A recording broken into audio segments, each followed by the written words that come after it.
Let me show you how you can get rid of the backdrop from your pictures in Freeform on your Mac. So here I am on my board and I already drag and drop this image. So click on the image, you will see this short menu showing below. The first option will give us three choices. We can set original size, replace this image with the new one, or remove the backdrop. And that's what we need, right? So let's click remove backdrop. And here it is. It was rather quick and we got our image without the backdrop, so we can position this nicely on our board. Alternatively, if you got troubles with this feature, you can double tap on the image and you have option to open with preview.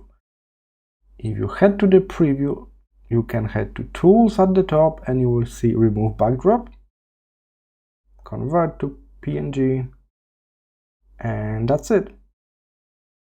Now if I close it, and they will give us the prompt to save this version, alright, I can simply drag in the alternative version without the backdrop.